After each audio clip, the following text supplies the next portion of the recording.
Hey, everyone. Good morning, good afternoon, good evening, depending on where you're tuning in from in the world. My name is Naomi Empowers, and it is my absolute pleasure to be able to welcome you all to the Naomi Empowers Show. As usual, we do this every single Sunday at 8 p.m. British summertime, at 3 p.m. if you're on the East Coast, and at midday if you are on the West Coast. Honestly, it seems like these weeks absolutely just fly by. I can't believe we're here for another Sunday again. But the Naomi Empower Show is all about bringing you your dose of weekly inspiration, motivation, and empowerment. You see, I'm really passionate about sharing the valuable life lessons from wonderful people doing amazing things in their respective fields and bringing it to the forefront so we can all share, learn, grow, and develop together.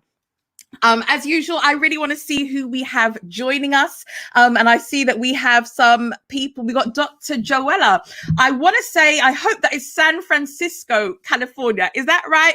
Please forgive me if it absolutely isn't. But Dr. Joella, thank you so much for joining us.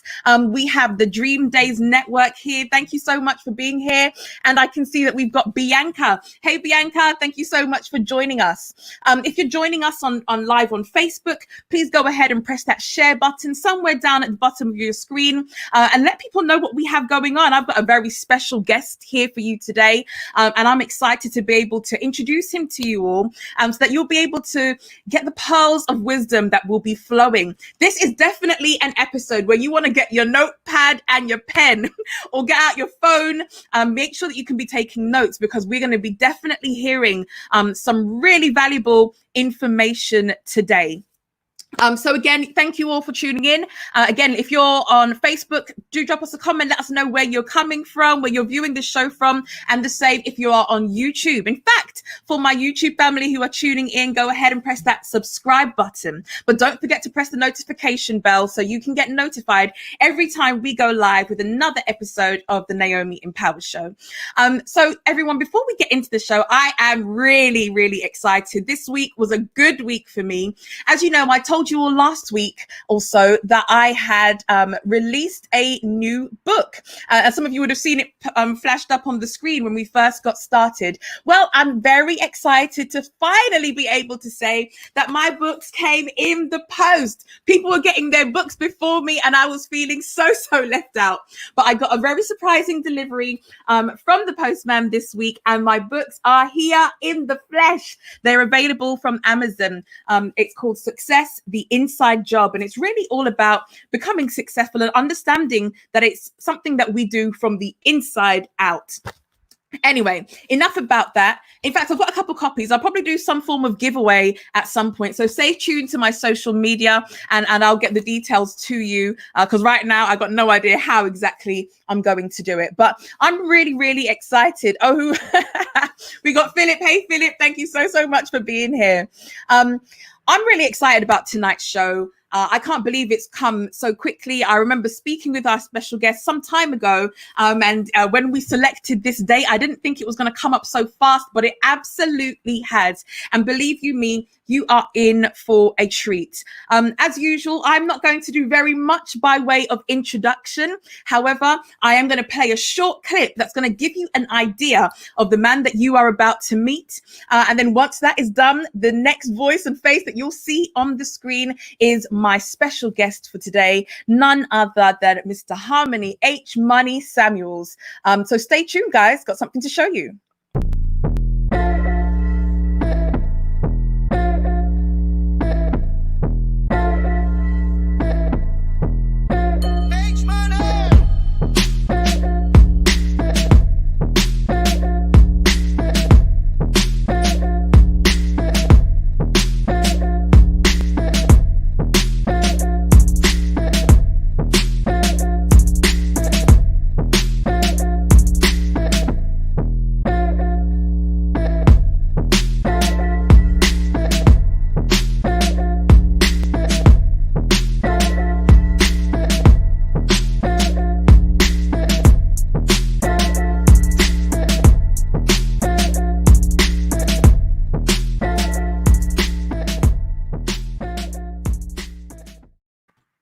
Hey, Harmony, how you doing?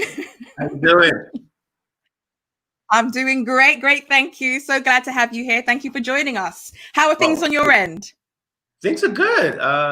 It's a beautiful Sunday. The sun is blaring outside my window right now, so it's an amazing Sunday, and everything's been good. You know, despite the pandemic and everything going on in the world, today's a good day. Oh, I'm really glad to hear that. Thank you so much for being here with us. As you can imagine, there are people who we have tuned in from both in the States and here in the UK. In fact, I know there's someone, I think from Germany as well. We got some people saying hi. So Dr. Joelle is saying, hey, hello, Harmony. Joella, how are you? We also have Bianca who says, I already stalked Harmony and was in his story. And we have the Dream Days Network saying that they have got chills. So thank you so much for being here with us. I'm really looking forward to today's show. Thank you so, so much. Thank now, you. Harmony, I had the pleasure, you're welcome. I had the pleasure of meeting you last year for the very first time. And you know what, I have to say this publicly, everyone. I went to LA sometime last year. I think it was around March or so. And I had the pleasure of meeting Harmony for the very first time. And one thing that I have to say is I was absolutely blown away by his kindness and by his hospitality. Like, he didn't know me from anywhere, but you would never, ever have thought it. I was treated very well in his company, spent a lot of time hanging out at his studio. And by the end of it, myself, him and his brother and his business partner, we became more like family. And so, Harmony, I just want to say thank you so much for being so open, so honest, and gracing me with your wisdom, your knowledge, and the mentorship that you've been providing. So thank you so, so much for that. No, thank you. I appreciate it. It was an honor to have you around, and I'm glad you had a great experience. And, yeah, we always try to love everybody and show support to everybody, especially in this time where, you know, a lot takes place in the industry. And so because we've experienced and seen and worked through so many years of, you know, cross-cultural differences, we always want to make sure people feel safe and feel loved, especially in new environments such as LA. So, yeah. Well, I definitely experienced all of that. So mission accomplished. Now, Harmony, I know that, you know, I've had the pleasure of getting to know who you are and what you're all about, but there will be people who are watching this, whether live or on the replay, who absolutely do not know. This may be the first time that they're coming into contact. So I ask all of my guests to actually introduce themselves. And I always ask, not for the humble version, but I want you to be bringing out all the receipts and let people know exactly who you are and what you're all about. Well, my name is Harmony Samuels. I was born and raised in London by Nigerian parents. I come from a very multicultural family where we have Jamaicans, we have Caucasians, and we have so many cultures. And as you know, being from London, it's a very small pot. It's not as, you know, America's very big and London's very small. So our cultures are very layered and very crossed into each other. So I came up in that. My father and mother were evangelists and pastors who have a very heavy relationship with God. And we was brought up under that auction. That being said, I grew up a church boy musician. Being a music director, playing my first instrument by the age I was 4. And then by 12 years old, I was a music director at a church called New Covenant, and then moved to another church called New Wine that's in Woolwich, and was the music director there for years until I left and moved to Los Angeles. And music was always my passion. I was talented. I had a gift because I could pick up instruments without necessarily being taught. I never was taught an instrument. Wow. You know, so everything from drums, keys, piano, bass guitar, singing, I pretty much had the gift for it. And my father was like, I don't understand. Now my father's a musician too, so I don't understand why he doesn't. But we are. My sister's a singer. My brothers are musicians. But just a very talented family. And I was very, very blessed to have the upbringing I had, even though it was hard. Mm, It was tough growing up in my parents were immigrants.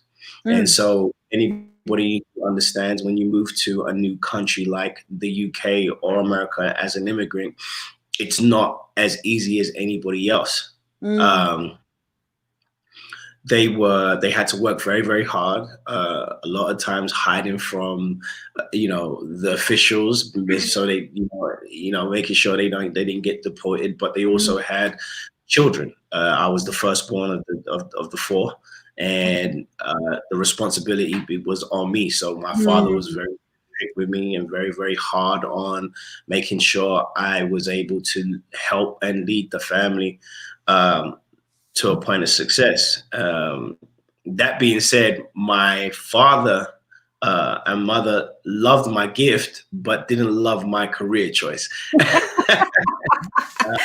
And so they were happy with me working using my gift in church for God. But outside of that, they wanted me to have a different type of career path, one which involved more of an educational way of doing things, and they also wanted me to, uh, not fail, and not go through the hardships that they had. yeah, So there was a mindset that they had. They worked and they walked in a mindset. Very hardworking people, yeah.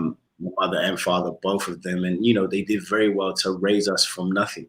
Mm, I had getting hand-me-downs from my cousins and sneakers, and they raised us and moved us out to the suburbs in Thamesmead. So originally was born in Southeast London and then moved to Kent in Thamesmead at that time, which was just outside of Southeast London. mm, And then, when I got to about 17 years old, me and my father, due to our differences and due to, the way he wanted me to live and how I wanted to live, I moved out mm. and moved to the North London area, and Okay. that's where the rest of my life kind of took place from the age of 18 onward. Um, and North London, Tottenham is basically where the foundation was of my Mm, music career. mm, Lot of my music production career based what I would call my foundation to the success. yeah. Um, I'm a music producer, singer songwriter. I have worked with everybody from Ariana Grande, Chris Brown, Destiny's Child, which is Michelle, Kelly, Beyonce, multiple times. Uh, Wale, Lil Wayne, the list goes on. The Fantasia, you name it, we've done it. We're still working with people up to this very day. Very, very influential and very, very effective in the music space. Mm, And yeah, we God moved me from London and gave me an opportunity in Los Angeles, and that mm, journey itself is just one of the most impactful journeys. And not only was it just an impactful journey, we were able to open the door for others. yes. Really, really, I think that was the most impact when I saw multiple UK Mm, young Black entrepreneurial producers and singer-songwriters starting to affect the music space in after years after. When I moved to LA, I was an anomaly. yeah. Like people would be like, "You're a music producer, you're from London and you're here?" And it was just weird. And they Yeah. assumed that I only made UK music, whatever that sounds like, or it was very, very there was a lot of limitations on what people thought. There was a Mm, mindset. The yeah. Americans had a mindset. The Brits had a mindset. The world had a mindset. We were very comfortable in our own areas and made a lot of assumptions. Yeah. And I broke a lot of those Mm, assumptions, cultural barriers by, being a Nigerian Brit who moved to America and turned something that wasn't necessarily common into a thing that a lot of us are doing today. mm. So that's pretty much. Thank you. Thank you for sharing. And let me just say to everyone out there who is wondering, oh gosh, tell us more, tell us more. Honestly, I think if we were to spend the whole time talking about his accomplishments, we could really fill up the whole hour and then some. So what I want to say is go to Google him, look him up, and then you'll get to know more of the story. Harmony, I can relate to some of the things that you said, specifically around the topic of your parents. And a comment has come in from Dr. Joella. She says, your parents, wanted the best for you and thought that a different path would bring you security and money. You said it, mindset. And the reason I say I can relate to that is because we're your neighbors. So although as Nigerians, in Ghana, we've got the same mindset. Yeah.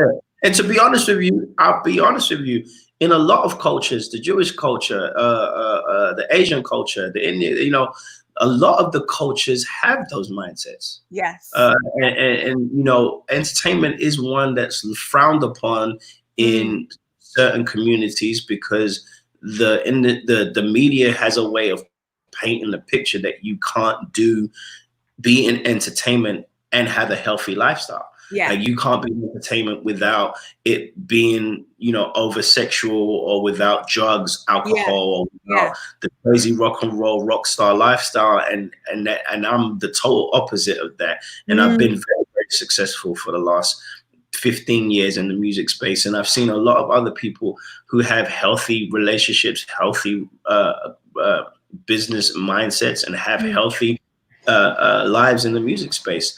One of my jobs is to really come forth and show how to have those healthy relationships. And that's kind of like my purpose right now, to really kind of give some people some ideas and paths and ways to walk and hopefully guide them through the life of the entertainment and, help them have a healthy life through it.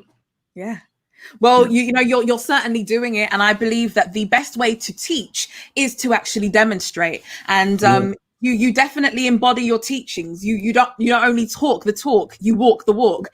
If anyone follows Harmony on Instagram, for example, you'll definitely see in his stories his love of fitness and taking care of, not just enjoying the glitz and the glam of the music industry, but also understanding that our bodies are temples and taking good care of that. So you definitely do practice what it is that you preach. I can see the comments, the questions rather, are coming in already. I'm going to take this one from the Dream Days Network before we do actually move on. And so the Dream Days Network asks, how did you transition your gift from church to the world? Was there a particular point you can remember it happening? That's a great question. That's a great question because that's a multi-layered question. Firstly, I still am in the church. Like I still serve at church. So regardless of my success or whatever, I still go to my local church and I still serve there and minister there and play, but what I realized, and I remember being really young and the desires of wanting to be in the music business and be in the music space, but then the conflict of being in the church. And it was just like, well, how am I going to do the two? And then I remember watching Jesus Nazareth, the story. I remember just one Christmas, I was like maybe 14, 15 years old. It was a Christmas where they show the whole 6 episodes, right? And I'm watching it and I got this revelation that, I'm supposed to go into the world and make a difference. I can't be in the church and serve in the church and not affect the world, right? And so I understood that for me to be, I have to go into the world and I want to use the right term and affect, right? The people by my life, by the way I move and walk, but not judge them but love them. And that's what Jesus did. Jesus went into the world. He didn't go to the church. He didn't go to the temple. He went to the world. And he loved them and he cared for them and he did miracles and he did signs and wonders. And then people start to follow him. It's the same kind of technique. It's to go into the world and show love and respect and honor but you're gonna stand out too, because it's like you different. I remember Yeah. Chris would always say that, like, because I would always come into the studio session with my Bible, right? Mm. And it wasn't because I felt like I was better. It was just my safety net. That was my safety net. But Okay. they honored and respected it, and it made them look at me differently. But Mm. they also honored and respected me because I didn't judge them. I loved them and embraced them the same way. So it Mm. made them want to know more about what I know. So why are you so different? How do you look at things? And that's how you gain influence. Yeah. You can't influence people from afar. You know, in a time where the church wants to distance itself from the world, but really and truly the church is supposed to set itself up outside the door of hell. Yeah. That's where we're supposed to set up, outside the door of hell, and save all the souls that might be lost. And so unfortunately, I feel like, there's been a separation of we're over here as the church and we are over there as the world. And if you need us, you can come over here, but we ain't coming over there. And for me, that was the total opposite, was to go in and make a difference. And, it's a blessing to see that we're building a bridge between both worlds. And I'm honored that God would even use me in that way. Thank you. The Dream Days Network, who originally asked the question, says, I love this. I'm still serving in the church. Such an important part of the calling. Your calling doesn't have to be exclusively one or the other. So thank you for your answer, H Money. Thank you. Thank you. I appreciate it. Harmony. Now, this brings us on, I think, quite nicely to the main question of this show. I can imagine that journey. You've had quite a journey from Southeast London all the way through to Los Angeles. I would imagine that the journey hasn't just been like this, right? I would imagine it's probably been a little bit more like that, right?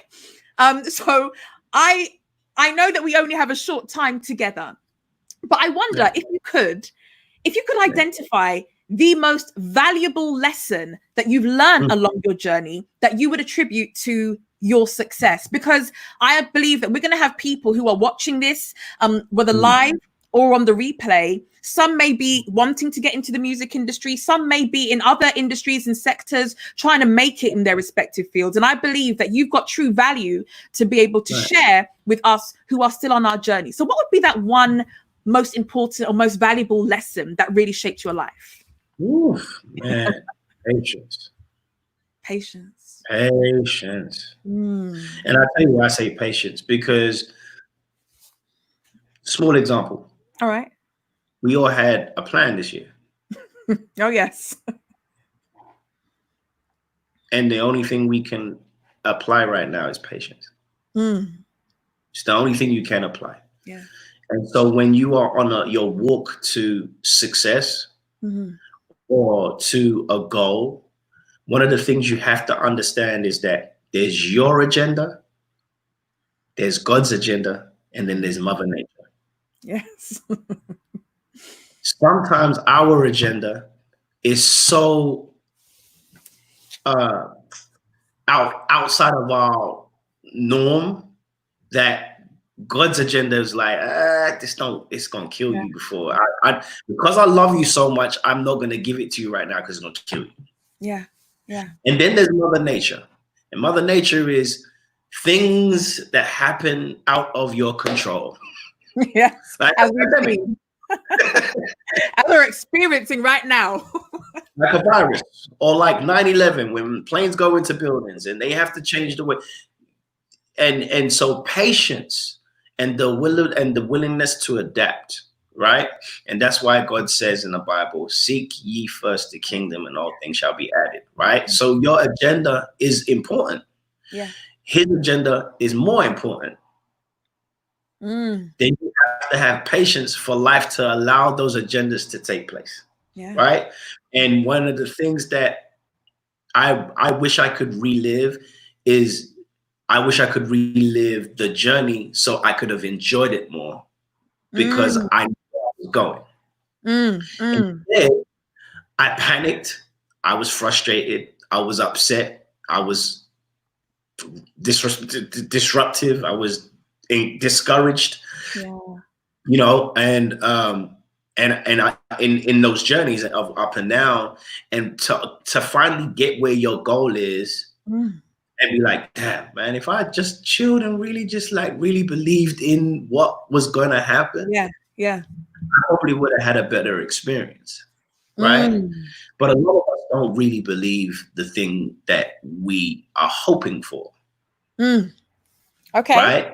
We need that's why I said there's our agenda and there's God's agenda. God knows what he's gonna do for you. He knows what his plan is. You unfortunately don't necessarily have 100% a surety, so you push for things to happen to make you feel like, okay, I'm going the right way.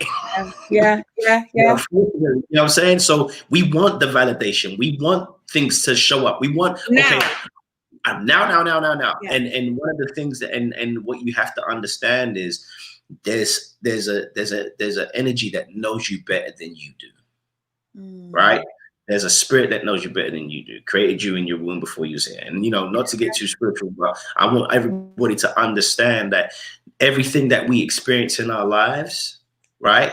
God has a plan, right? Yeah. You have a plan, but God has a plan. Sure. And 9 times out of 10, what we want isn't what we need, right? And what God wants is exactly what we need. Yeah. Right. Yeah. And one of us, and the fight in that journey is relinquishing what we want and accepting what he wants for us. That's the whole fight. Yeah. And then at some point when you accept what that is and you start to flow with it, you start to see things like happen. You're like, wow. Yeah. And even though you knew it kind of was gonna happen, you're still wowed. Yeah, absolutely. You understand what I mean? Like you're still like amazed because you decided to get out of the way, right? And what frustration and being fed up does to us is create these career blocks or building blocks that stop what God is trying to do, the energy, you know what I mean, that pushes you forward. Now you're stuck because now your thought process, remember, as a man thinketh, so is he. Yeah. Your thought process is basically revolving around the frustration, revolving around discouragement, revolving around the hurt, revolving around, the envy, because now you're looking at your boy, you're looking at your friend, you're looking at the person on Instagram, and they made it look so easy.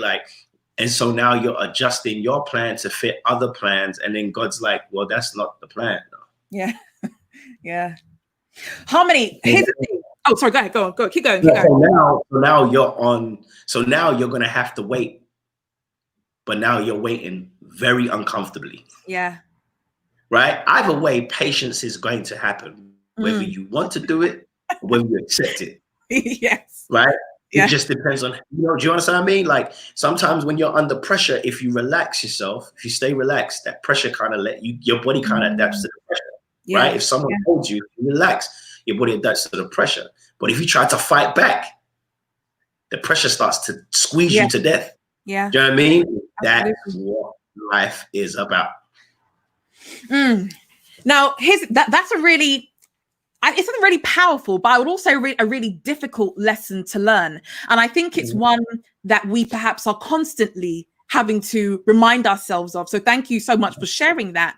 I guess I think about it when I think about, as a mother, I've got young children. I've got a 6-year-old and a 7-year-old who think that they know better than me, who think they know more than me. And and we will clash. We will clash when it's their will versus mummy's will. And oftentimes they don't have the foresight or they can't see because they're at a different point. So when mummy says no, it's not because mummy hates you or mummy wants bad for you. It's actually, you know what, if you just hold on a minute, there's going to be something better a little further down the road. And I think that's a good analogy for exactly what you've experienced, and what you've had to learn, that God has a different perspective to us. So when I come with my finite, limited mind and I've got it all mapped out and I present my plan to God and like, God, it's this, then it's that, I can imagine God laughing and being like, baby girl, you have no idea what I have in store for you. Trust me instead. Well, you got to also remember actually it's perfect analogy with your kids.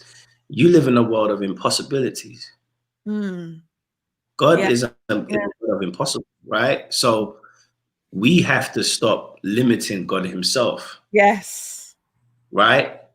That's the biggest thing that I feel like we do. We want the answers because we limit God. Like we don't trust that God's gonna deliver Mm. because Yeah. of our own limitations. Yes, And that's we it. have to always remember that the air you see and the sea and the earth and all the animals and beasts that don't collide, everybody's in the same place, Yeah. is the same God that will answer every prayer that we pray. Um, but if He doesn't answer, then He has a reason. He doesn't have to. Mm. That's another thing. Like He doesn't have to answer the prayer of need that you have because He might know something else. One of the things I learned is that sometimes we got to be careful what we pray for, because Mm. sometimes what we pray for is the thing that will destroy us. Wow. Mm. Right? Because what we're praying for is what we are in need for, but not realizing that there's a place we're going to and we might not need that thing anymore. Yeah. Right? So it's Yeah. like the children of Israel left Egypt and they're in the wilderness. And remember, for 400 years, they was like, deliver us, deliver us, deliver us. And Mm. then they delivered, and then they're in Egypt, and they're in the wilderness, and they're like, man, we was Take better it off in back. Egypt. Do you understand what I mean? And Yeah. like, you can't rely on our human nature. We have to rely on God's soul, that God's source, Mm. and that's the issue. And I always tell people, like, whatever your heart's desires, go to God and say, hey man, this is what I want, but I want what you want. If Mm. you want to do it this way, I relinquish what I want for what you want, because what you want is evidently what I need. Mm. You know what I'm saying? Ah.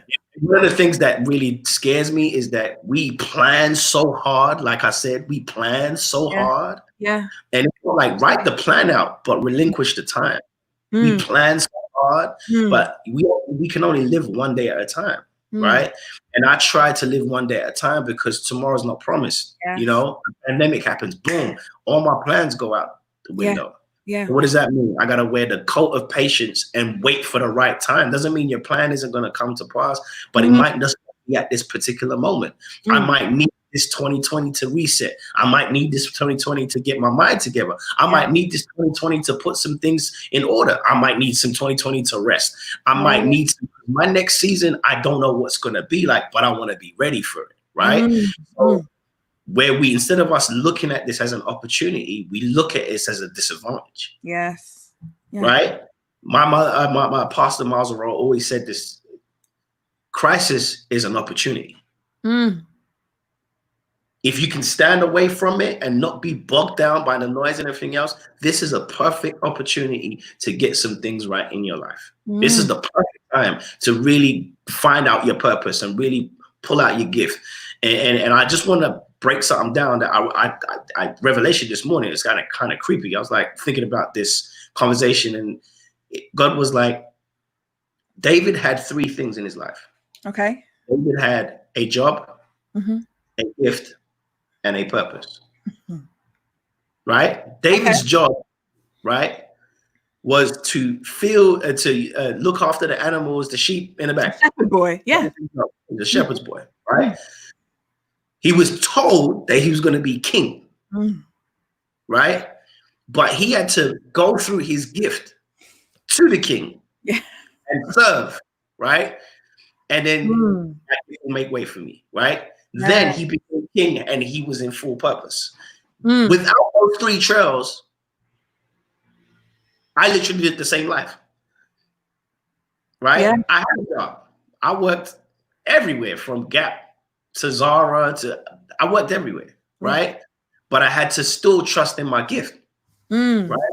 And soon enough, my gift that I never stopped practicing. I never stopped working. I never stopped challenging myself to be better. And I never gave up on it. In fact, I kept increasing with every opportunity. Soon my gift made way, right? Mm. My gift made way. Then I found purpose. Because in Wow. my purpose, we're having this conversation right now. And multiple conversation and multiple people that we are bringing to the light. You know what I mean? And Yeah. so I always tell people, humble beginnings are the best places to really hear from God. You know what I mean? Harmony. Well, I'll tell you what, I absolutely feel rebuked right now. That's the first thing. Because, you know, I'm a planner. Like I know how this has to go. And when you're supposed to. Yeah, and then when things kind of go like, I'm a bit of a control freak, and I start to panic, think, oh man, like this, maybe my plan wasn't good enough, or, you know, it's an uncomfortable space to be in. But I think the analogy or the story, the revelation that you got this morning, I'll tell you, if it wasn't for anyone else who's watching this, 100% it was for me, because I feel rebuked right now. Let me help you with that. Go on. About a year ago, I was in my house and I was throwing some stuff away, and I found this old folder, and in the folder, I opened it. I was like, oh my goodness, I haven't seen this in 15 years. And I looked at the folder, and guess what it had? It had all my plans. All the plans. And you want to know what happened in those 15 years? Those plans came to pass. Wow. And I sat down there and I had tears in my eyes, like, wow, I really accomplished everything I wrote down.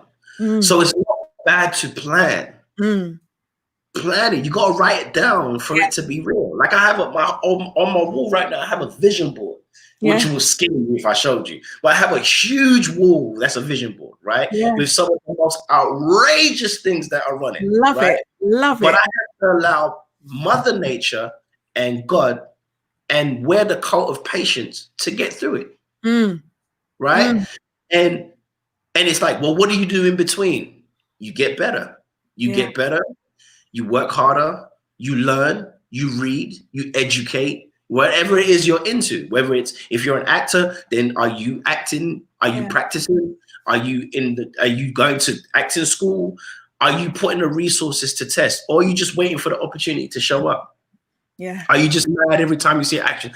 Well, her story, she didn't even go to school and da-da-da-da. Well, why does your story have to be compared to the one that did it? Why can't you compare it to the one that did? You know, we always look for the easy way out. And that wasn't my route. God said, I want to take you the long way. But you're going to appreciate it, because now, at my age right now, which is, I'm still as relevant as I was 10 years ago, because I allow patience to work with me, right? And so when you think it's time to be over, you're just getting started. Everybody else that rushed through the door, you just getting warmed up.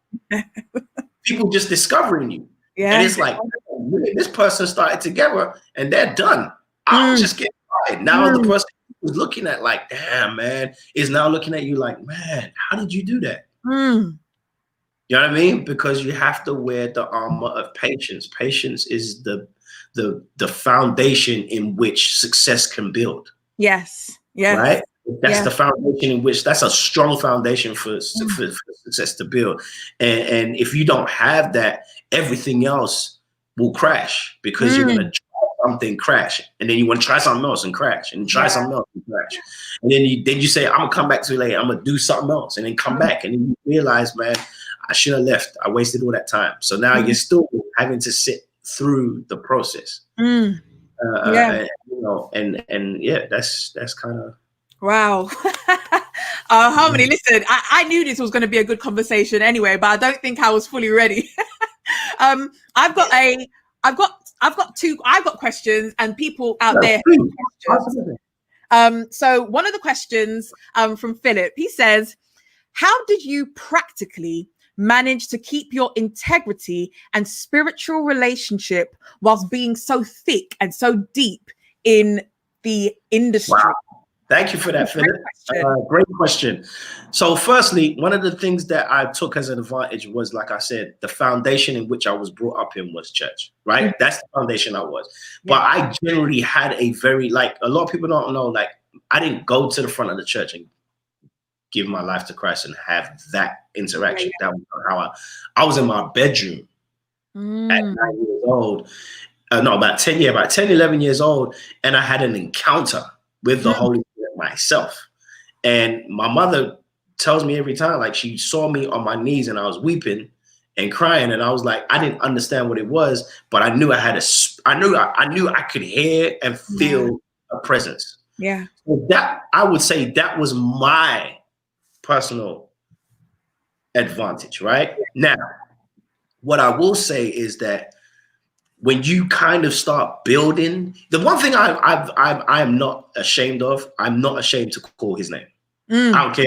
I don't care where I am or who you are. And one of the things that helps people to keep their integrity is not being afraid to call his name, right? Because no matter, and you understand, I'm still as cool as everybody else. Yeah. right? I still will dress as cool as everybody else. See, you can over spiritualize Jesus, right? Jesus himself was a cool dude. Like, you read the Bible clearly and you really like take away the what pastors have put out there about the way Jesus was. Yeah. He was a cool dude. The man came, he hung out with tax collectors, he hung out with, you know what I mean? He hung out with thugs, he hung out with them, right? Yeah. He had a different heart, right? So Jesus is a cool dude. I'm a cool dude. Just because I call the name of God doesn't make me uncool. And that's what we're doing. Me, my brothers, my family, my boys, that's what we do. We make God cool. We make being like having a relationship with God cool. Yeah. Right. So people don't feel uncomfortable when you're around because you wearing the same Rolex, you wearing the same fashionable clothes, but you don't want to smoke, you don't want to do the drugs. You know, I love you though. Appreciate you. Do you know what I mean? Because so when you wear God as a coat and you're loud about him, like we scream Black Lives Matter, we scream God is good. You know what I'm saying? We're not ashamed of him. Yeah. It's not hard to be integrous. You know what I'm saying? It's not hard. I walk into my studio with my Bible. Yeah. And people like, they don't look at me crazy. They understand. Yeah. Yeah. He's still gonna give me some hard music. He's still gonna play me some crazy music. That boy talented. But what I am being is integrous to my core. And so they know, I know, the line is drawn and nobody's questioning it. Now, don't get it twisted, Philip. People challenge me all the time. I've been in a small area environment where a person wanted me to take some drugs with them. And I was like, hey, I don't do drugs. And it was like, come on, man, like with me, come on, please try it. I'm like, I don't do drugs. Like, not even for me. I'm like, I wouldn't do it for no. Not even for you. Like, no. It was like, come on. And I saw the spirit of persuasion, and I see how people fall into the trap, especially if they're brokenhearted, right? I remember the first time I smoked weed, I was 14 years old. And I had a huge fight with my father. Huge fight. And it was huge, and it got violent, physical, and I left the house and I ran and I got on the bus, the red bus going to school. And I remember there was a guy who he's one of the cool kids in the school, and I was like, yo, what's up, man? And I remember his name was Gavin. Gavin was like, yo, what's up, man? It's like, you look shook up. And I was just like, yeah, man, I just had a fight with my dad, and I don't know, I just want to leave the house. And the first thing he said was, here, smoke this, you'll feel better. And in my weak moment, because I had weak moments, because I was sad, brokenhearted, I wanted to feel better. And what did I do? Reach for it and smoked it.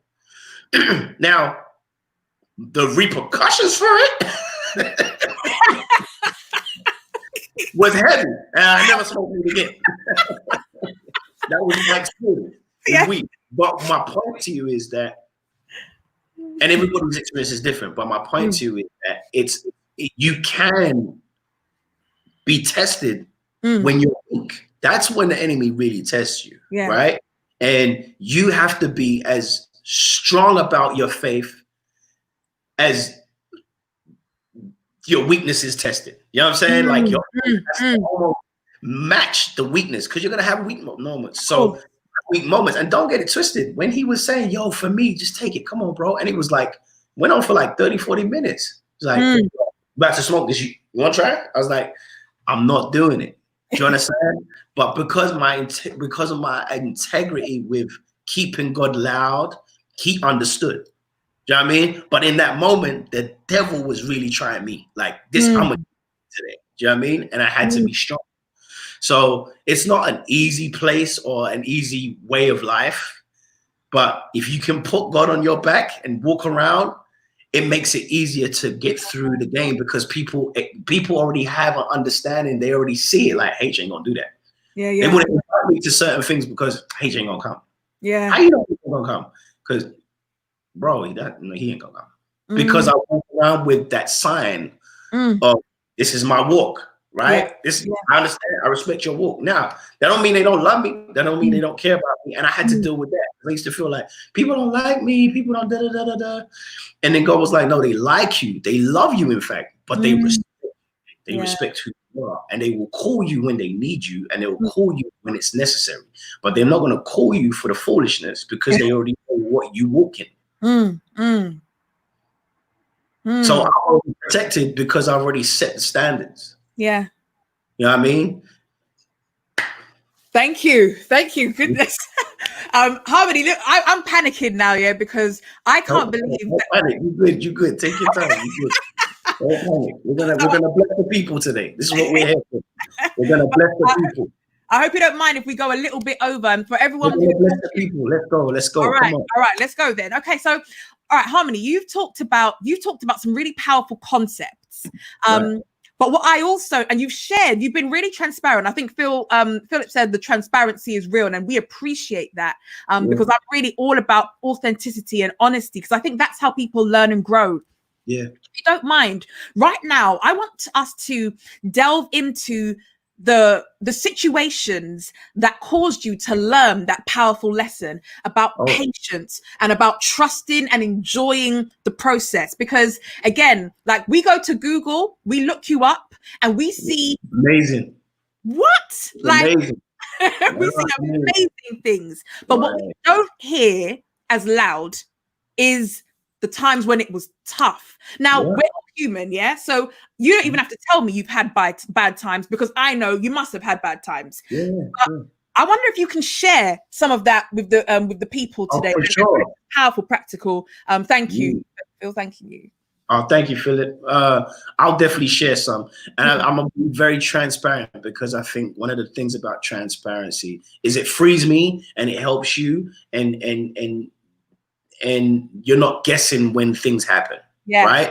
Yes. So, what was one of the most okay?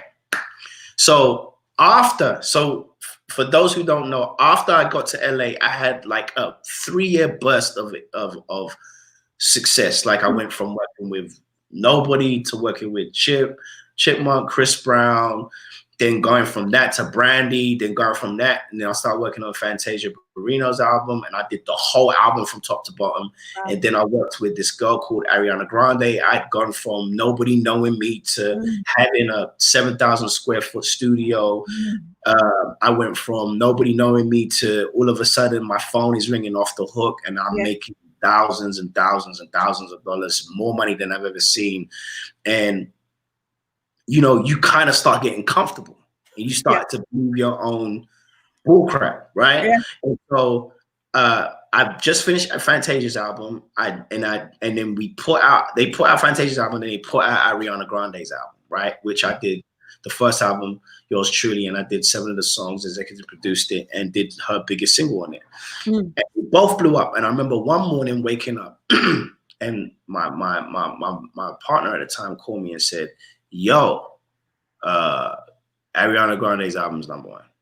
Wow. And I remember going, oh, okay, cool. Appreciate it. I went back to sleep. And he was like, you good? And he was like, I was like, yeah, I'm good. I'm just tired. But I remember laying in my bed thinking to myself, is this it?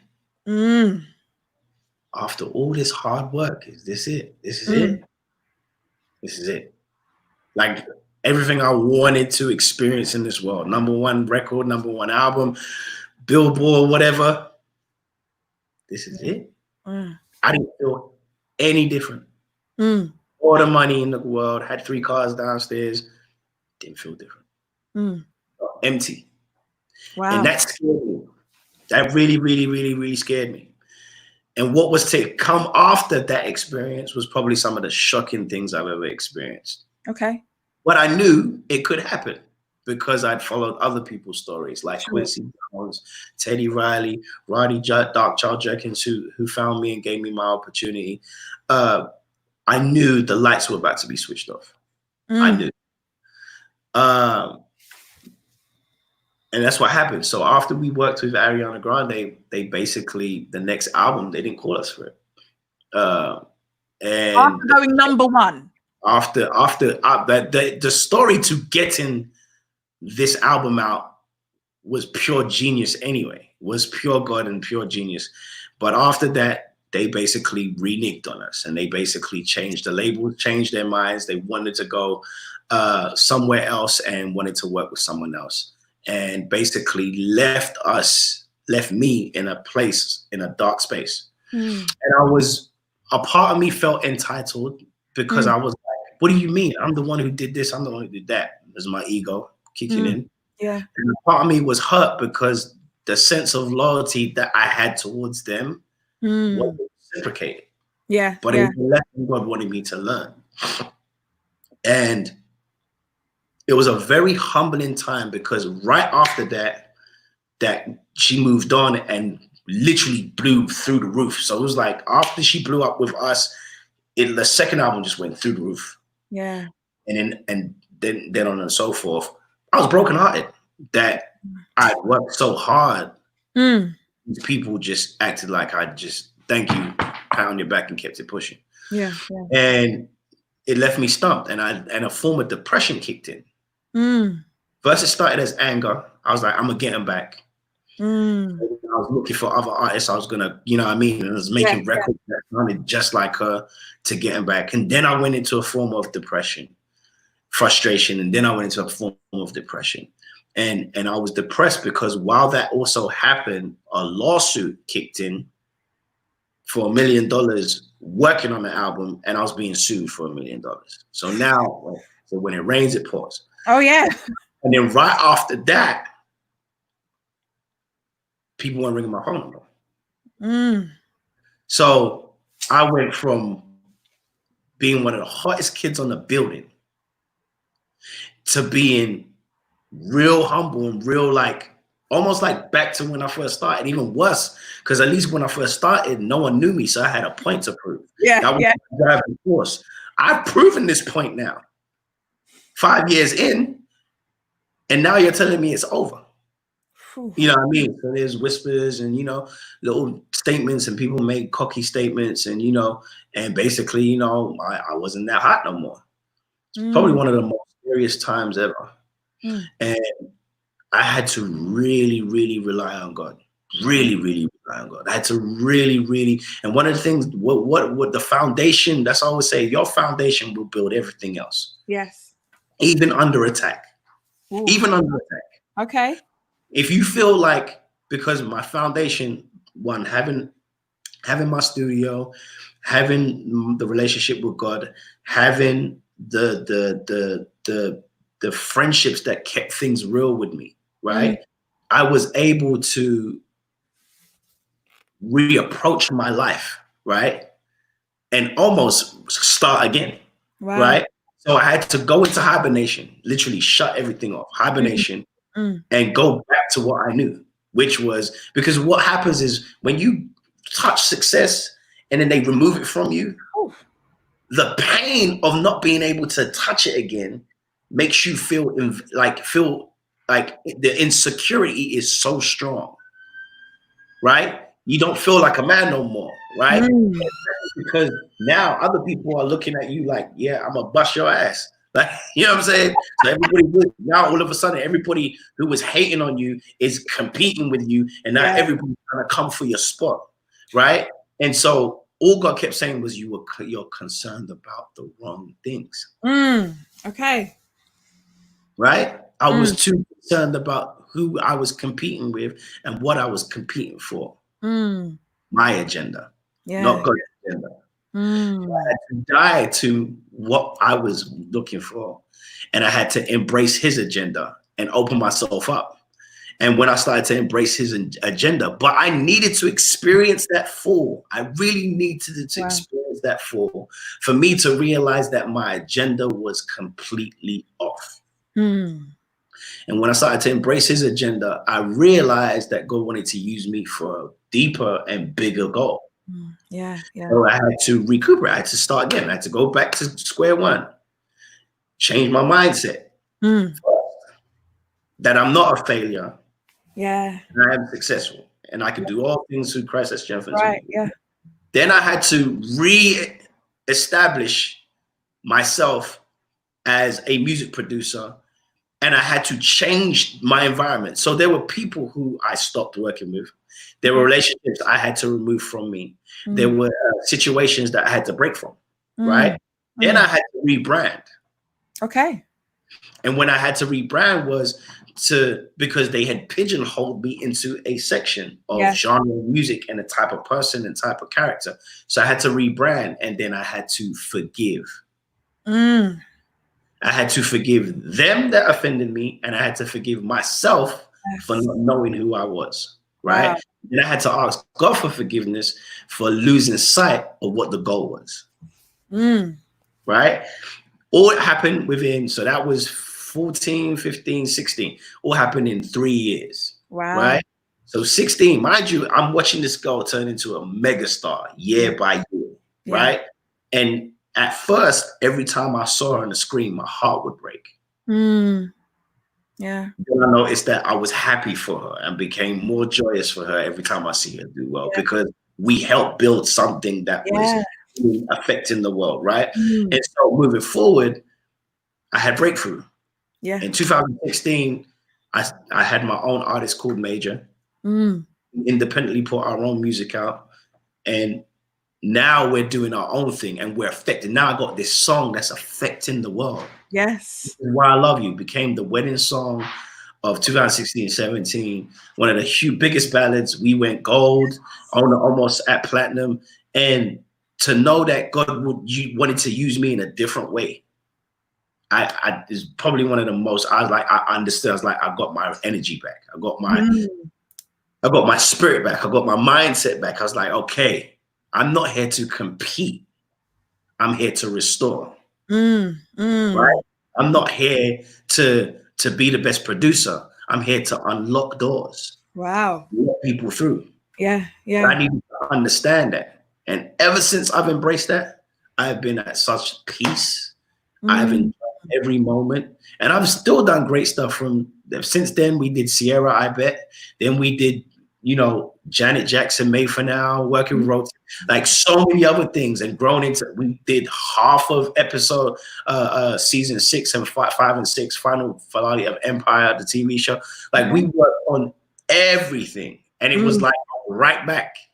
You understand what I mean? But this time, I wasn't competing. My ego wasn't involved. It's just a humble time. And, we started studio sessions where we invite people to the studio, and we just help like this, giving them enlightenment on how to keep their spiritual lives healthy while being in the industry. We have another thing called Mentor Fridays, where we mentor producers, singer-songwriters, and people in entertainment to be able to sharpen their skills. And all of this purpose started to come. So I'm always appreciative of that for, you know what I mean? And now we have a lineage of people whose lives are being bettered and being better, and their lives are changing and things are moving because we are opening doors for everybody right now. You know what I mean? Harmony, there is a question. I wanted to ask a question, and it's actually come up. I'm wondering, that experience that you shared with us, and again, thank you for being so transparent and honest about it. But would you say that was the lowest point of your life? Because the question came in earlier from Behind Art. What was the lowest point in your life? I think that was definitely the lowest point, because I was at the highest point of a mountain that I'd never been. Okay. Right? When you're at the bottom coming up, you're already at the bottom. There ain't nobody there. So I mean, but I was at the top. I was doing things people had never seen before, especially from a Brit, a Nigerian, right? and you couldn't figure out what my Achilles heel was. Mm. I mean, it's like we don't know too much about him. How do we take him down? And so that was my lowest point. That was definitely my lowest point, going through that, plus the lawsuit, plus losing all my relationships that I was in, my team that I was working with at the time. That was the lowest point. And there was a few times I thought about taking my own life. Like, it was serious. At the same time, I bought this $1 million house, and you know what I'm saying? I'm cut between, life and dream, and it was the lowest point because I had touched it. It's different. Yeah. Ooh, that feeling is hard to let go of. Hard. I always say fame is the worst drug. I tell that to everybody. Fame is the worst drug, and I say that because it brings all the other drugs. Okay. You know what I'm saying?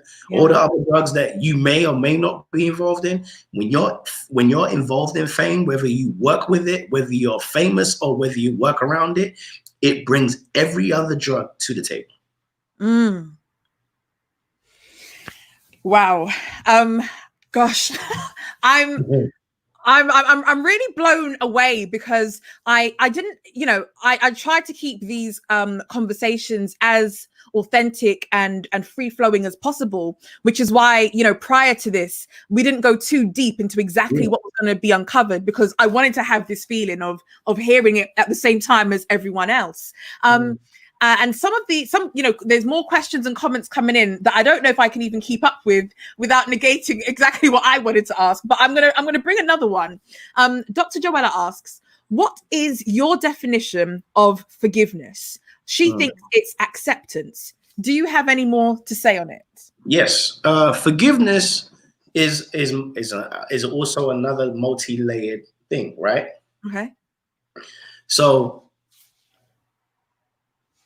we can ask for forgiveness, but we have to also forgive ourselves, right? So it's one, accepting what's been done. 2, confessing what's been done. 3, moving on from what's been done. Yeah. Right? So it's 1, accepting for sure. 2, confessing, because when you confess it, because I can accept it and not say nothing about it. Yeah. And the last part is moving forward from what's been done. When you move forward from what's been done, it means it happened and it's no longer pulling me into a place of shame or guilt. That's what forgiveness is, right?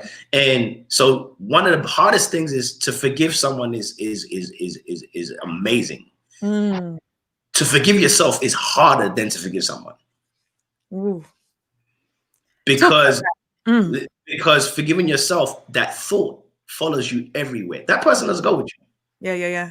If you forgive someone and give them time, they're not always with you, but you are always with you.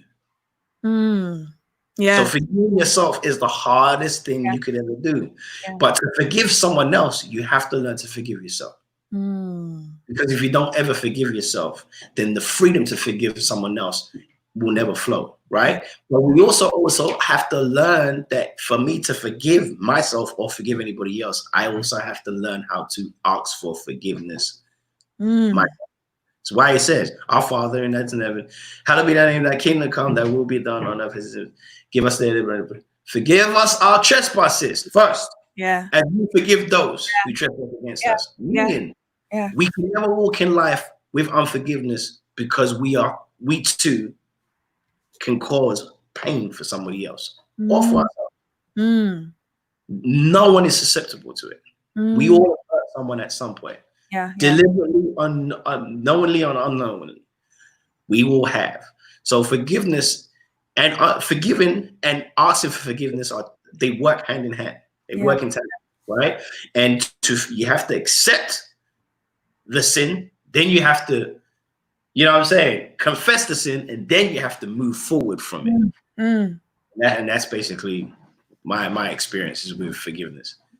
It's hard. It plagues me all the time. Look, forgiveness, woof. You be like, "Lord, you don't love me," and he's like, God's looking at you like, "Man, I love you. You don't love you." Wow. Wow. You love you gotta love you, Mm. right? And that's why it says self-love is basically self-care. And self-care is basically how I expect them to love me is how I should love myself. Mm. Right? Mm. And that's what it says. It says, even when you get on a plane, they tell you before you help somebody Yeah. else, help yourself. First, yeah, you have to. Right? So before I can even forgive someone, I gotta forgive me. Because somewhere in that, I let my guard down for somebody else to get that close to hurt me. I didn't listen to something. Something was warning me somewhere.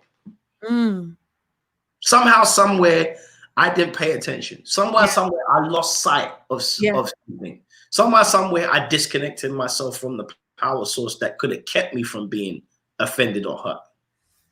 So let me forgive me. Then with time, let me forgive you. Because remember, patience is the key. Because forgiveness is also practice. The more you practice forgiving, it comes to you sooner than, you know what I'm saying? So that's another muscle. It's a muscle. Yeah. A muscle that none of us practice. None of us practice forgiveness because it's like we don't walk around wanting to be hurt, right? We don't walk around wanting to be hurt. But it's important. It's very important that we practice a lot of the things that we go through. We have to practice them. Forgiveness is one of them. You know, there are things, I'll tell you, this is a big one as well. All right. I remember, it's another transparent moment. This is for anybody who has father issues or mother issues. Okay. Okay. Me and my father for almost 7 years didn't speak because and one of the reasons was he hated the fact that I was doing music so much. And I remember one time he said, "You will never make it." And out of his anger, he said that. And I remember said, "Not only am I gonna make it, I'm gonna show you and I'm gonna make you suffer for it." Right? And so moving to LA, I'm on the brink. I can feel success literally standing at my door. Like I can feel it. Like it was like, yeah, you about to blow this whole place up. Yeah. Right? And I remember being in church. So the night before church, this is how powerful God works. The night before service on Sunday, the pastor Nick at the church, at one church at that time, called me and said, "Yo, I need to see you right now." And I'm like, "All right, I'm free. I'm gonna come over there." So I come over to the church. It's like, tomorrow's gonna be a deep service for you. I don't know why. I'm just told to tell you this. Said, all right. He said, so just be open. I was like, all right, cool. Yeah, I'll be open. It's church. I'm always at church. Yeah. Next day, the topic was forgiveness. Subtitle, forgive your father. Pastor preached the sermon and I'm uncomfortable. Like the walls, I feel like I'm the only one in the room, a room full of 500 people. And then he says, like 20 minutes into the sermon, I just feel like we need to pray. I'm like, he said, get up. So we get up and like, I'm shaking because I'm like, yo, this don't feel right. Remember the pastor, Nick told me the night before could be open. So I'm trying to stay cool. So if you have father issues, come to the front. Oh gosh. As I walk to the front, so he starts to pray. I don't know what happened. I just know within a minute of him praying, I hit the floor, boom. I'm yelling out this harsh scream. Like I'm screaming for my life. You would have thought I was on fire. And basically, he's holding on to me because this thing had become so potent. Like I was wearing a weapon of mass destruction. That's what I'm become. And anybody that came close to it was gonna get burnt. And my father and Pastor Ture held me in his arms, and he stopped praying, he stopped preaching, and for the rest of the service, he just held me. He just held me, and I cried and cried and cried and cried and cried and cried, and I'm about to cry right now. And it was like the most powerful experience I ever had. And I remember hearing God say, you can't move forward if you don't let go. I can't give you this success if you don't let go. I'll never forget it. I remember leaving there that day, feeling like I overcame everything. I was like, oh, I've done it. You know what I mean? Like, okay. And I had to be tested.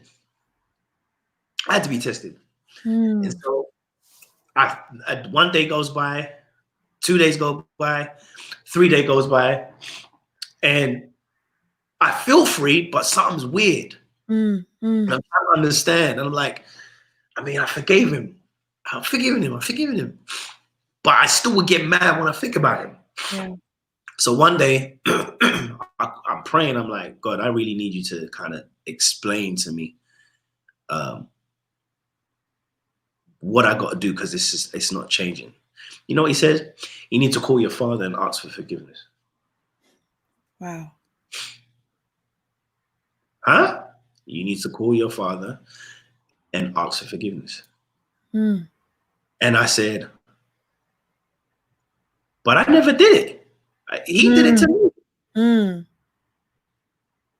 Like, wait, why do I have got to call him?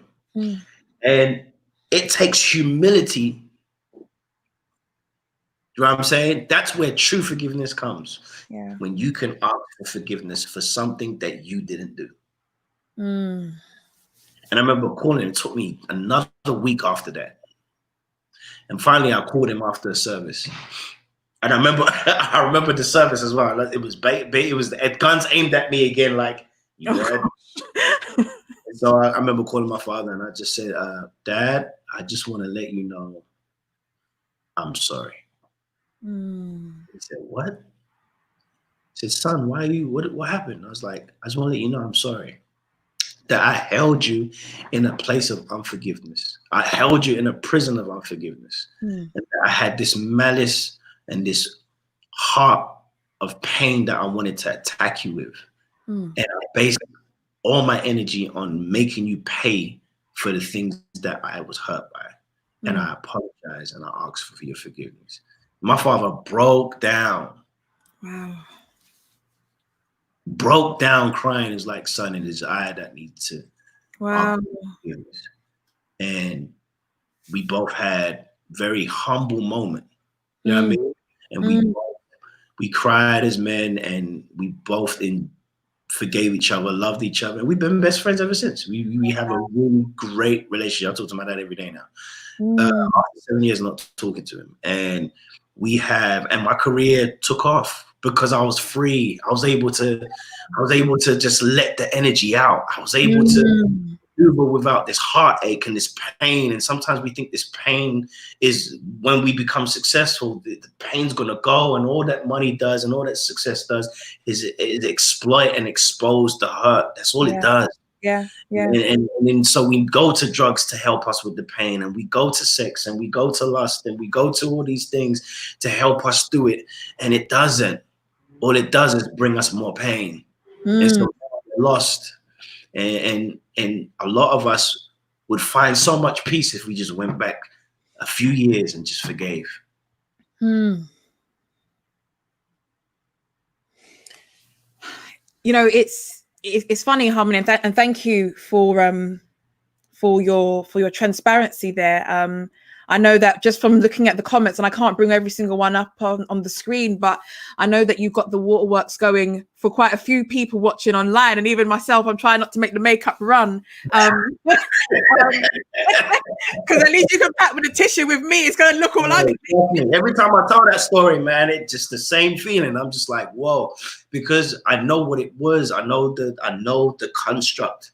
I know how heavy I was, but I knew. And I also knew how free I was right after it. And I've seen so many people lose. You know what I mean? I've seen so many people hurt and so many people not reach their full potential because it's something that simple.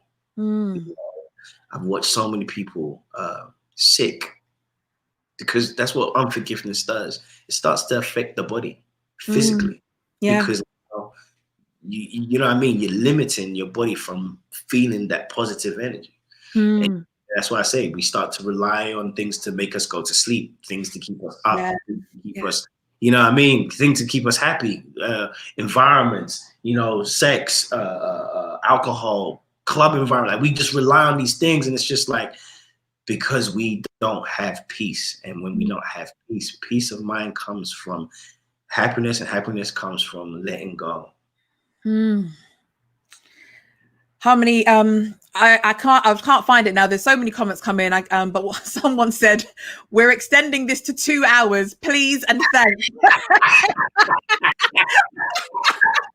I said, listen, I told Harmony, look, I promise you, I'm going to keep you for about an hour. Listen, it's so good. I'm not in a rush. It's a Sunday. I'm blessed. And look, at the end of the day, my mother and father told me this was what my life was going to be.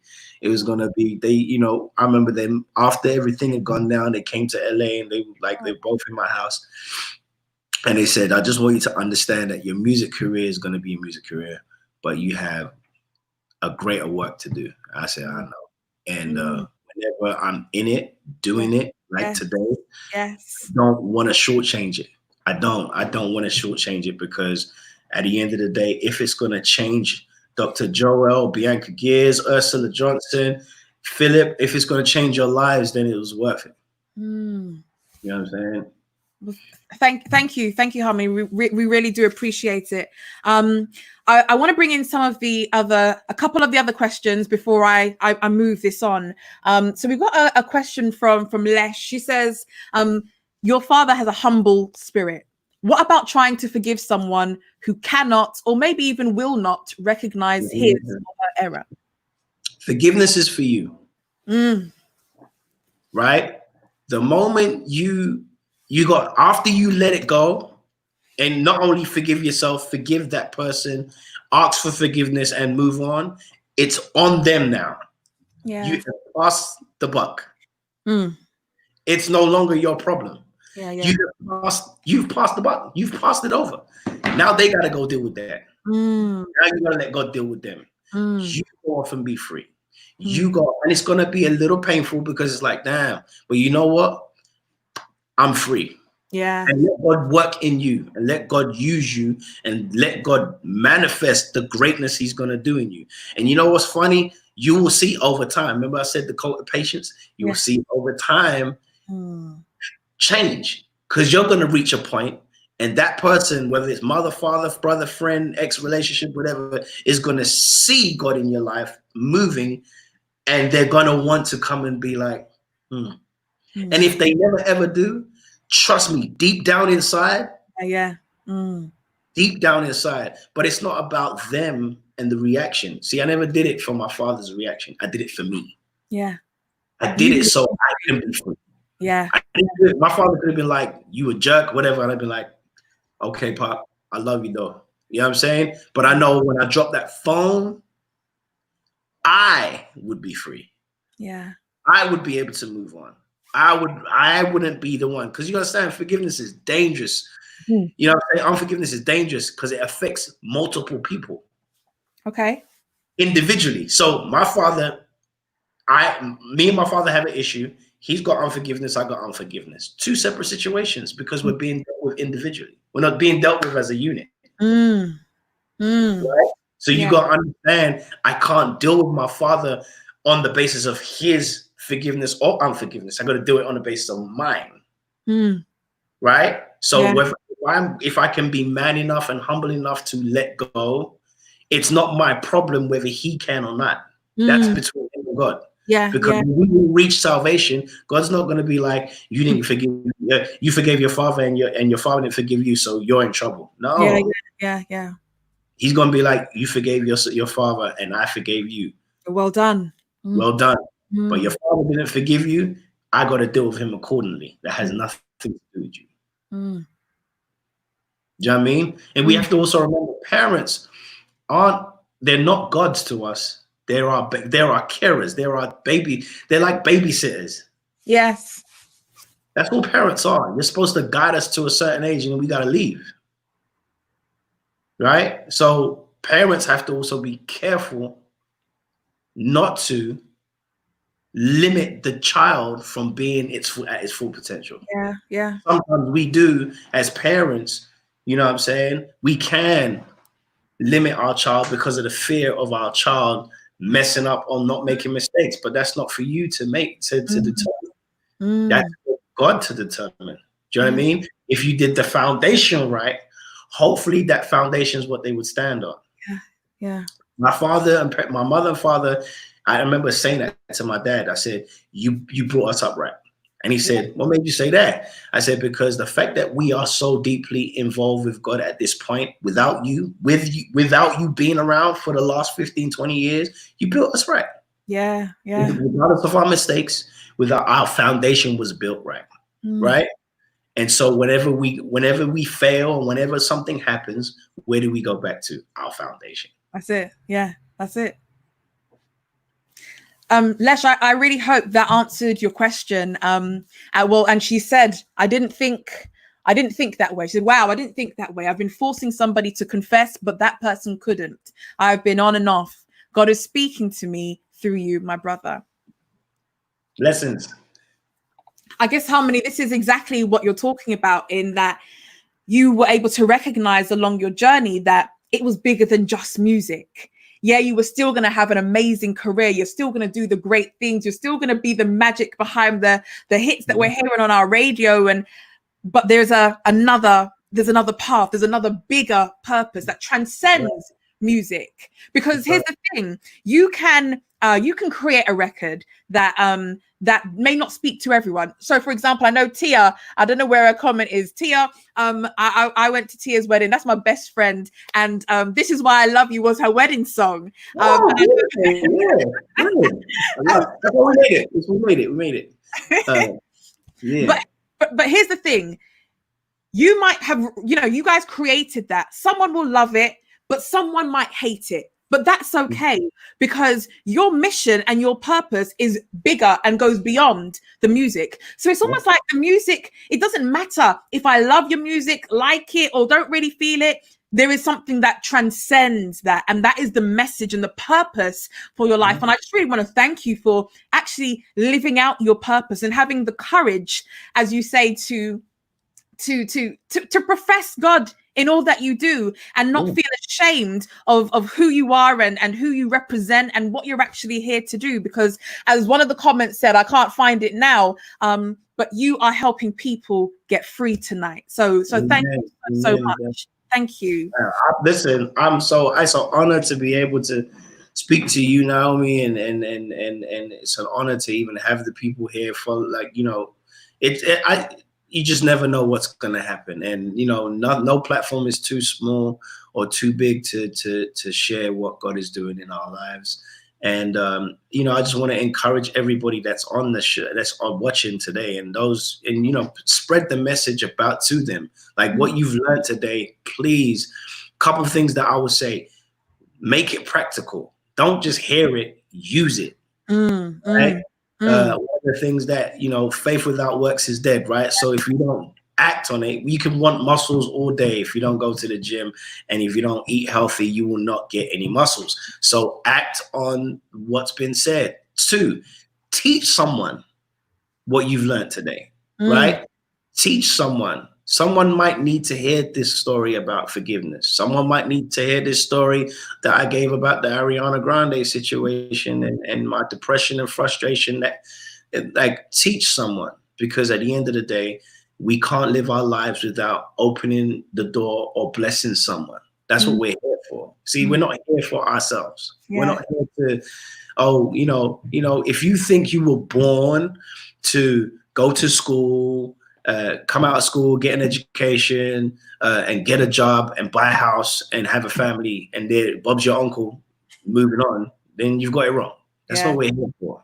We are here to be a blessing on this earth. And we are to just not love our family. Yeah, that's a mission. That's our first mission. But it's to love everybody. Do you know what I mean? And to give hope to everybody. Because this isn't regular. This isn't normal. No. You wake up every day and you don't know how. You don't know how you woke up. You go to sleep and you wake up every day and you don't have an explanation on how. So you have to understand that there's a bigger goal to this, right? And you breathe, and you breathe air confidently. Without even thinking. You walk without, thinking. You do a lot of things. That's special. And to take advantage of that without living for a purpose is not that's not what God created us for. Oh, absolutely not. How many? I know that as I told you before, like my messages have been blowing up as soon as I put that little picture saying, yeah, I got Harmony Samuels coming on the show. Oh, I'm so glad. People I'm so are happy, sending man. I'm so happy. It makes me happy, man, because you just don't know who's watching. You don't know who's paying attention. And That's for it. me, it's not really about who's paying attention. It's about being authentic to the message and being authentic to the word. And just so you all know, I'm still a human being and I still make a lot of mistakes and I'm still learning every day. Yeah. And a lot of people have been asking me questions about the Jada and Will Smith thing and what do I feel? And I'm just like, look, man, they're grown and they're human. Yeah. And the only reason why we're involved is because they're famous. You know what I mean? But the fact of the matter is they've decided to forgive each other and get through it. Do you know what I mean? And what people don't understand is the message that they actually gave is that they decided to forgive and work through and move forward. So they accepted that they messed up. Yeah. Do you know what I'm saying? They confessed that they messed up and now they're moving forward. And basically the world, and they had to do it in front of the world. You don't get any more mature than that. You don't, that's growth right there. And I hope in this world, I hope outside of all the Twitter bullcrap and all the thing, that everybody is mature enough and hopeful enough to know that we can work through anything. It starts with us making decisions. We've got to make those conscious decisions. And as the Dream Days Network chimed in, yes, leave grown folk and their business. That's right. Mind your own business. How many people would kill me? I'm not even joking. People would kill me because someone, I won't say who, they are watching now, but someone was talking about what I'm going to be asking you. And I said that, it's not going to be too much about the music. It's more going to be about principles and life lessons. Yeah. But I know that I'm probably going to get sent some abuse if I don't ask about the music. I'm sorry. I don't ever shy away from questions. So I guess really, I want to know there are people who are going to be watching this live or on the replay who who aspire to do what you do, or who aspire to be professional, make it in the music industry, whether it be through being an artist, whether it be being a producer, a songwriter. What would be the best advice that you could give to someone in that position right now? Wow. Well, a lot's changed since I got here. So technology has changed a lot. The lack of selling CDs has changed a lot. So streaming has changed the game a lot. But the one thing that hasn't changed is authenticity to your gift. Okay. And one of the things is we're in a time where you have to be good now. You have to be good because there's too many people who can do it. Yeah. So now you have to be really good. And we are in a parentless industry. What does that mean? Okay. If you look at the entertainment business, if we look at film and TV, you can't just jump into it. You just can't. No matter how much cameras you have, you can't just jump into it. If you look at the sports entertainment, doesn't matter how talented you are, you can't just jump into it. Yeah. Right? There's associations and there are things you have to go through, educational systems. And with the music industry, it's one of the industries you can just literally jump into it whenever you feel like. Wow. And so you have to compete. Those who are called to it have to compete with not only people who are just as talented, but untalented people. Yeah. And thousands at that, millions at that point. Yeah. And so one of the things I'm trying to make producers and writers know is, number one, do you really want to be a music producer or a singer-songwriter? Okay. Why do I say do you want to be that? Meaning, if you didn't make any money, would you continue pursuing that career? If you took this away from me today, I would still wake up and do music. Okay. You understand what I'm saying? Mm. I would always do music. Music's a big part of my life, Yeah. right? It's just God decided to saw it fit that it works with contingent with my music, with my life. My music and my life worked hand in hand. My gift made way for me. But Mm. a lot of us, I don't think we know. A lot of people don't think they know. They look at the music industry and they look at how cool it is. Once again, it's parentless, Mm. right? So I can just jump into it whenever I want Yeah. and have these weird or elaborate expectations because of these stories they read on Google. Yeah. Yeah. Yeah. Oh, he put this song out and it blew up within 6 months and he's number one, he's a billionaire. And it's like, that's an anomaly. Those stories only happen one every 10 years. And Mm. you know what I mean? And you have to be very special. Yeah. Do you know what I'm saying? To pull that off. Mm. So in general, it's really hard work. So number one, make sure this is the call for you. Make sure music is what you want to do. Mm. Number two, be good at what you want to do. Yeah. Yeah. Number three, figure out who you're going to be in it, right? I used to want to be Usher and Chris Brown when I was 17, 18 years old, right? And I remember I was like, I'm going to produce my own music and da-da-da, because I could dance back then and I could do all that stuff and I'm going to be on stage. And because I used to sing at church and perform at church, I was like, oh, I could do this on stage. And God was like, no, that's not what you're going to do. Yeah. Yeah. You are going to be the one to develop Mm. those that will sing and be on stage. Like, I don't want to do that. Like, yes, you do. Trust me. And when I realized why, I realized I did it better. Okay.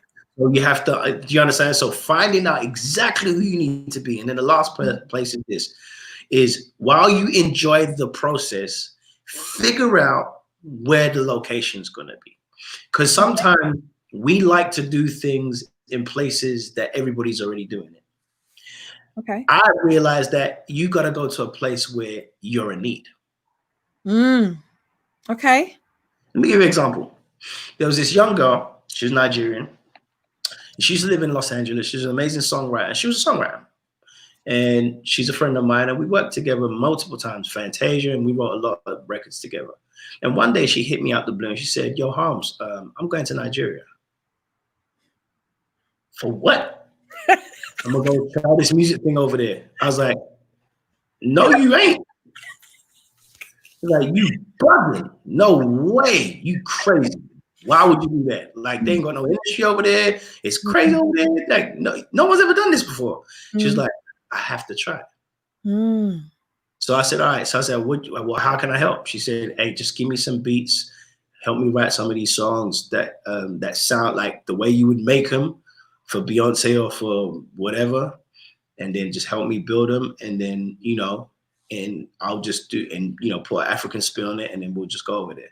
Ladies and gentlemen, that woman is called Tiwa Savage. One of the biggest Afrobeat artists in the world today, the leading female Afrobeat artist today, and has caused change across music industries by holding the flag and being the first African woman to do what she's done. Wow. She found a location and she found a place that there was a need, and she went and did it. I think it's really key what you've just shared, because and I remember us having this conversation when I was out there in LA about the fact that we get so comfortable where we're at. So let's say, for example, people who are watching this from the UK, for example, we are like, in many cases, like crabs in a barrel, right? We're in this. We're trying to break the UK. We're trying to do it in the UK. Like, even for me, like, I was trying to be Dr. Dre in the UK. Yeah. And it took a dude to be like, it's never going to happen here. Get out. And I had to get out. And it so happened that I was able to do it in Los Angeles. And now, when I go home to the UK, it's mad love. Yeah, different now. Arms. And it's interesting because now everything and every person that didn't take Tiwa seriously back then, when she comes to LA now, It's like Queen's here. It's like Queen Beyonce's here. And all the same people who was not giving her the time of day is over giving her the time of day. She's doing whatever she wants because she went out. Remember, go out, make a name for yourself, and when you come back home, they will respect and love you. Yeah, yeah. So don't be too comfortable by trying to do it in your neighborhood because it's your neighborhood. Yeah. Don't try to do it in London because it's your London. You trying to show everybody, because that's pride too. You trying to show everybody in your environment that you the man. Sometimes it's okay to go out and go to that small city. Go to that, is it France? Is it Jamaica? Is it wherever? And make a name for yourself. And all of a sudden, you stand out. Yeah. Do you know what I mean? So I came here at a point that there was no real UK producers out here when I came out here. I was an anomaly. Yeah, now, there are UK producers all over LA. Young Black producers like me all over LA. And we shone a light on, it works. You can come over here and do it. We shone a light, hey, it works. And so now the young kids are like, if Harmony can do it, I can do it. Yes. And now they're moving across the world. That's all you need. T was the same thing. She shone light. Now we've got multiple Afrobeat females. Who are doing incredible things. Do you know what I mean? Because that's what you do. You got to find a place, find a need, and fill it. Yes. Don't just go to the same place and do the same thing as everybody else. That doesn't make it fun. No. You know what I'm saying? Now you're crabs in the barrel. Now you're like, you know what I'm saying? And now you're angry, and then he's offended, you're offended, everybody's offended, and then we've got a cesspool of unforgiveness. Yeah. Full circle. It's so true. And thank you. And I really do hope that, you know, up and coming writers, producers, artists, you know, if you're out there listening, like, take this advice seriously. I don't think that we have the time, or, well, for me at least, the desire. I don't have the time or desire to make all of my own mistakes. So Harmony, if I can sit at your feet and I can learn and you share your story, then I can use that to kind of fast track myself to where I'm supposed to be. So I know on behalf of everyone who's watching this, who's taking notes right now, thank you so much. Thank you. Thank you. Harmony, here's the thing, we're not going to do 2 hours. So whoever it was who said 2 hours, we're already at 1 hour 40. So what does it matter? 140. Yeah. This is the longest show we have ever done. I apologize, Harmony. This wasn't the plan. I'm not mad at all. Harmony, you know, we are gonna wrap up. And you know, I've thoroughly enjoyed our time together, and I'm sure, you know, just by the fact that we still got the same audiences, they have not left, they have not dropped off. I know that you're sharing real value, not just for me, but for the people who are watching this. And I would be so honored if you would choose to join us back again one of these days to maybe finish. Anytime you want. Anytime. Thank you. I appreciate that. Always.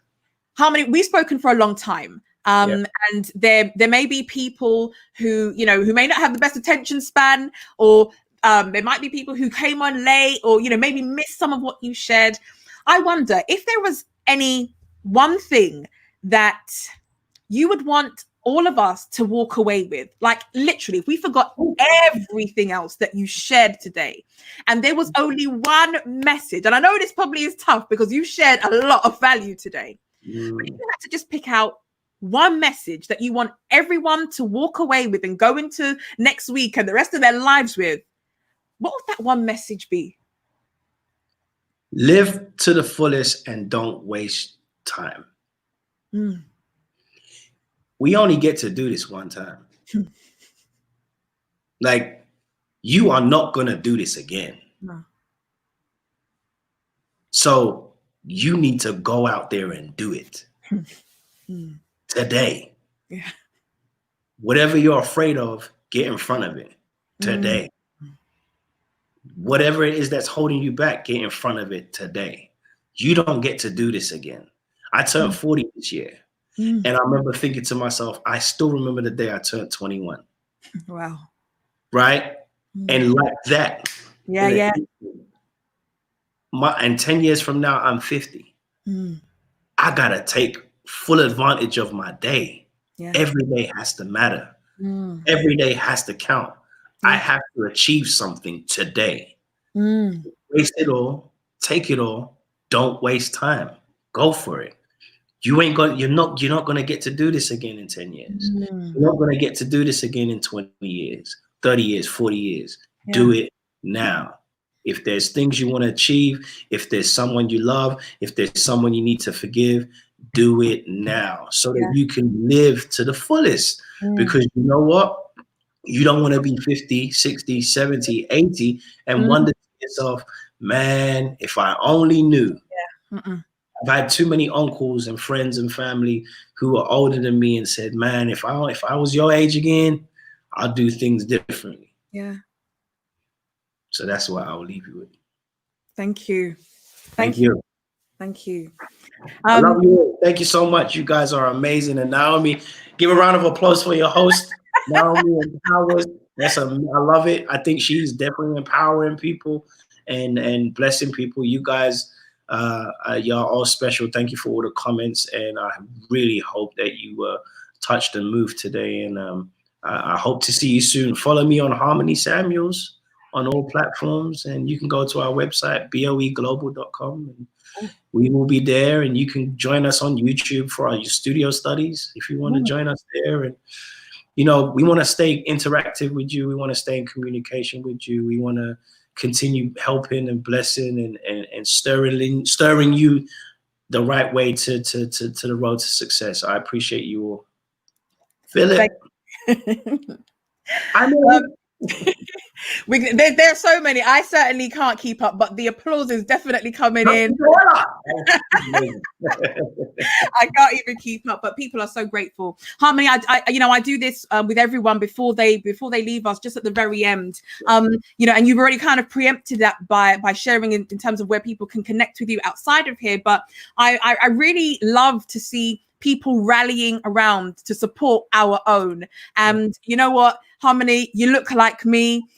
You're from the same town as me. So it's incredible to celebrate people who are within reach, who are just like us, who are doing incredible things. And so I just want to say publicly on behalf of listen, you can see it, Harmony. The comments in here are going off right now. Bianca, Lesh, Esther Divine, Kweku, I appreciate you all, man. The Dream Days Network, thank you so much for coming out, man. I'm so amazed at everything that's gone on. It's just been an amazing experience. And, and even this conversation, just so you know, it helps me too. Like free as well. Like it reminds me of that. God is still working in my life, and it reminds me to always hold on to him, tight.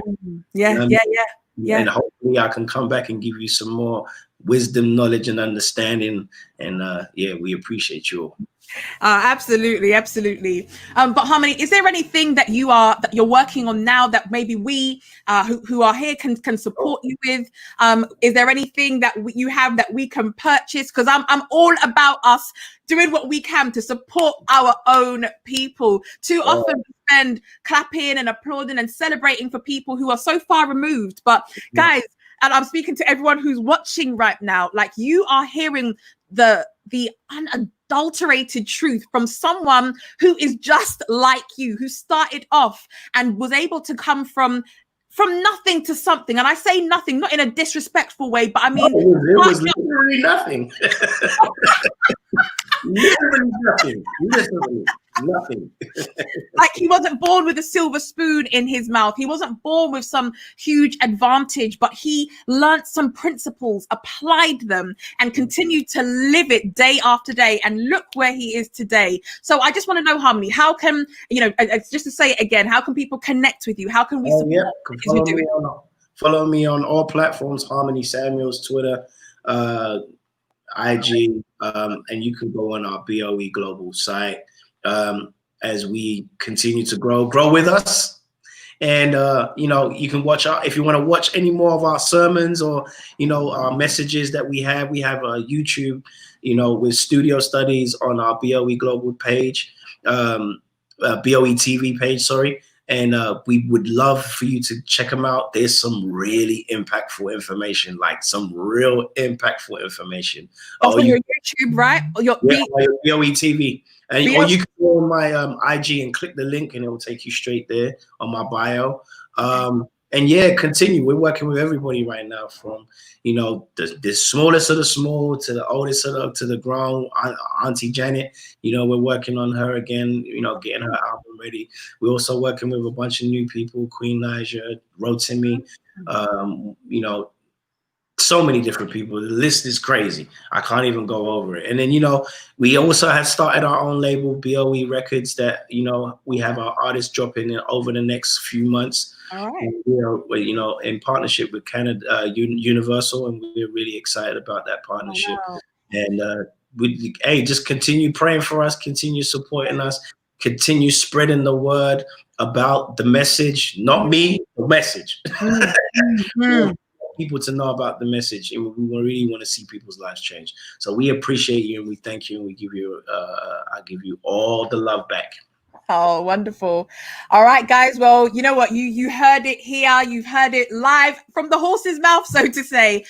Look, guys, we've got one life to live. Harmony said it. We got this. We don't have a chance to do this over. We've got today. That's all we've been promised. We've been gifted today. None of us know what's going to happen around the corner. So for those of you with dreams, with aspirations, I want you to take the words that Harmony has shared with us today really, really seriously. And don't just be those people who sit down here, feel good for a moment, and then just go on as though life has been hasn't changed. No, apply these, make the necessary changes to your life so that you can excel and that you can live a life in abundance and live out your purpose.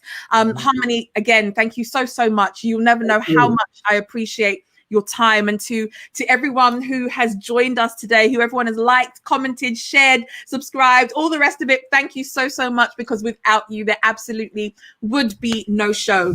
Yeah. And so, I appreciate you all. Wow. All right, guys. So we are going to be back here same time next week, next Sunday at 8 p.m. British Summer Time, with another special guest. And so, on behalf of everyone who's been here together, because it's been a real, what's the word? It's almost been like church. I haven't been to church in months, but I feel like I've been to church and got saved all over again today. I don't know about you. So, thank you. Thank you so much, everyone. It's been an absolute pleasure. And I'm going off to start my week and I'm full now. So thank you, everyone. We wish you an incredible week. Take care, everyone. Bye.